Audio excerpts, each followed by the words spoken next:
খুব গুরুত্বপূর্ণ 4টি নিয়ম নিয়ে এসেছি। আশা করি এগুলো আপনাদের খুবই কাজে দিবে। যারা ইংরেজি শিখছেন বা ইংরেজি শিখতে চাচ্ছেন তাদের জন্য এটা খুবই ইম্পর্টেন্ট।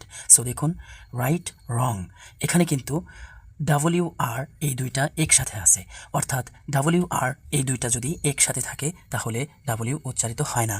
এখানেও কিন্তু WR একসাথে থাকায় এখানেও W উচ্চারিত হয় নাই।